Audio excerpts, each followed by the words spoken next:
Mara is a fast, agile melee assassin built for explosive bursts of damage. She hits hard, then quickly sets up her next attack. She's not about mindless button mashing. Strategy, positioning, buff timings, and precise execution are key to unlocking her full potential. Hello everyone, I'm Azgarok, a huge Fellowship fan and a high-level Mara main. I spent countless hours learning the ins and outs of her playstyle, the good, the bad, and everything in between. In this video, we're going to go over everything you need to know about Mara, her strengths, the best talents, her abilities, and how to really get the most out of her in every situation. Before we dive into her talents, let's look at what makes Mara strong and what holds her back.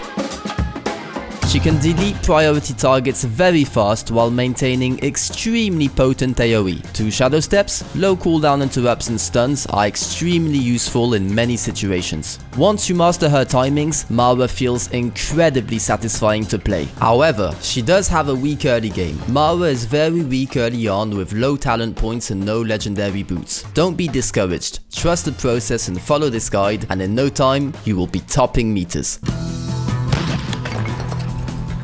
Melee means she's vulnerable to cleaves and deadly mechanics, so positioning matters constantly.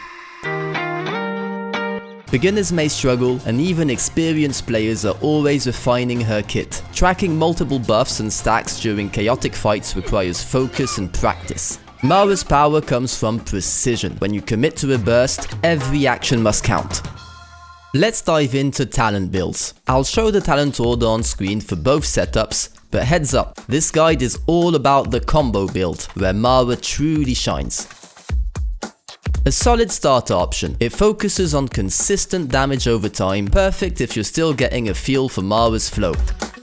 High skill, high reward. This is the heart of the guide. With precise timing and execution, it delivers massive burst damage and lets you fully master Mara's kit. If you want maximum damage and the most exciting gameplay, this is the build to focus on. Since the combo build requires a lot of practice, I highly recommend that you switch to it as soon as you have 8 to 9 talent points. The more experience you can get on the build early on, the better. Alright. Now we're diving into rotations. This will be the longest part of the video, so bear with me. Some of the information I will give you may seem complicated initially, but after playing for a while and maybe even re-watching some parts a couple of times, everything will start to make sense. Rotations are the core of Mara's gameplay. They dictate how you open fights, stack combo points, and unleash maximum burst damage. Mastering them is what separates good Mara players from great ones. While we've touched on 2 talent setups earlier, for this section we'll focus exclusively on combo build rotations, the setup that truly highlights Mara's precision, timing, and raw burst potential. Before diving into the rotation itself, it's crucial to understand the 3 golden rules. These are non-negotiable prerequisites for your burst window. Missing even one of these will drastically reduce your damage potential. Maintain 2 stacks of Malevolence Arachnid Assault or Malevolence Queen's Fang. Use Malevolence Arachnid Assault or Malevolence Queen's Fang depending on your target count. Generally speaking, you want to be using Arachnid Assault when fighting 3 targets or more. Have Deadly Sheen ready or nearly ready. Aim for at least 15 stacks before engaging. It triggers at 20, so being near the threshold ensures it's up during your burst if it isn't already available. Keep 1 charge of Stealth available. Ensure Brooding Shadows is off cooldown so you can benefit from the massive damage boost it provides thanks to Assassin's Guile talent. 40% damage for 5 seconds after coming out of stealth. Without all 3 setups, your burst efficiency will take a serious hit. The combo build flows through 3 distinct phases, each with a specific purpose. The opener establishes your burst conditions and ensures every buff, debuff, and cooldown is primed for maximum impact. Your goals are to enter combat with 2 stacks of MAA or MQF depending on your target count, whenever possible. Generate them quickly if you don't have them on pull. Have DS nearly or fully stacked. Start from stealth whenever possible to apply Seething Poison for a massive regeneration increase. Open from stealth with Widow's Bite to apply Seething Poison to a priority target for the 40% energy regeneration buff. Apply Hemorrhaging Strike if you're on a single target or a low target count. You can skip Hemorrhaging Strike on larger pulls pulls since the damage is insignificant and energy will be unlimited anyway. Use Skittering Blades into Arachnid Assault or Backstab into Queen's Fangs twice, depending on target count, to build your 2 Malevolence stacks. Skip this part if you already have 2 stacks of the desired Malevolence buff on pull. Once you have your 2 Malevolence stacks, make sure you have DS and Stealth ready and prepare for the burst phase. Pro tip, never rush this phase. The opener is your foundation. Misaligning it can cost you your entire burst window. This is your execution window where timing, precision and discipline convert your setup into raw damage. My suggested rotation is to press Maiden of Death, your weapon ability and stealth. Use Skittering Blades into Arachnid Assault or Backstab into Queen's Fang twice, depending on target count and the Malevolence buffs you chose beforehand. Keep in mind you can always replace any combo point generator at any time with Widow's Bite if you are low on energy. The key focus is to spend combo points efficiently. You have 4 seconds after leaving stealth to deal maximum damage during your Assassin's Guile window. Maintain uptime on 2 stacks of the desired Malevolence buffs as much as possible. Ensure your DS stacks detonate at the right moment. Once your burst window ends, the goal shifts to rebuilding momentum. This phase ensures you're ready to strike again as soon as your cooldowns reset. You should try your best to rebuild combo points with Backstab or Skittering Blades if fighting 3 or more targets, refresh Seething Poison or Hemorrhaging Strike if needed. Once you have rebuilt 2 stacks of the desired Malevolence buff and are close to 20 stacks of DS, enter stealth and prepare to go back to your burst phase. The faster you reset, the higher your overall damage will be. Smooth transitions between bursts are what separate good players from great ones. Here's a list of more advanced tips that I couldn't really fit elsewhere in the video. Don't focus on these too much as a beginner, but they could be food for thought once you start becoming more familiar with the character.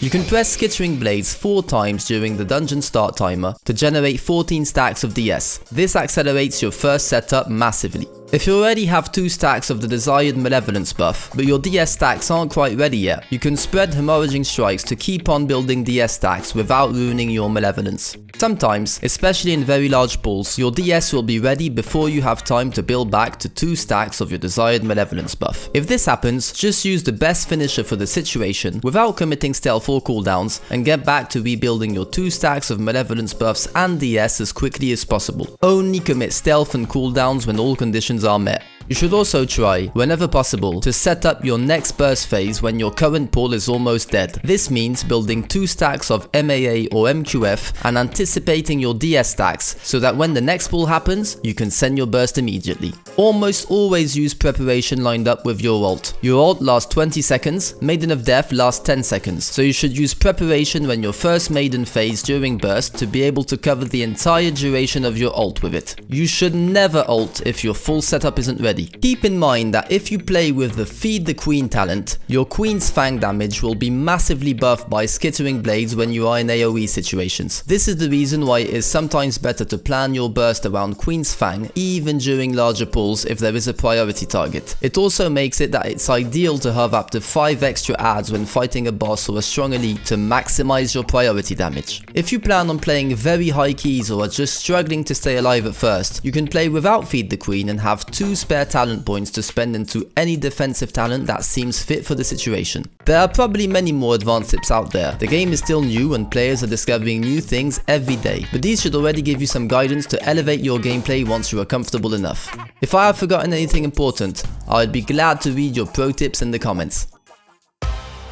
These are just some of the most common mistakes I hear about on my stream from newer players. There are lots of things to take into account when learning Mara, so as I said in the beginning, please don't get discouraged. Once everything clicks, the investment is well worth it. Pressing Widow's Bite from stealth applies Seething Poison to one target for 60 seconds. This is single-handedly the biggest and most important part of your energy regeneration. Have it up at all times. Pressing Skittering Blades from stealth applies Volatile Poison to all enemies it hits. This is the second biggest source of energy regen and it also does significant damage. Do not neglect the power of this. Speaking of Volatile Poison, another big mistake I see with this is refreshing it too early. Volatile Poison deals massive AoE damage once it fades since it explodes. If you refresh it before it fades, it will not explode, reducing its damage to a fraction of what it could have been. It can be hard to get everything lined up at first, and tempting to just randomly press your burst. But beware that if you send all your cooldowns without respecting the 3 golden rules, you will only deal a fraction of what you could have dealt. It is always worth losing a bit of time to get a stronger setup before sending everything.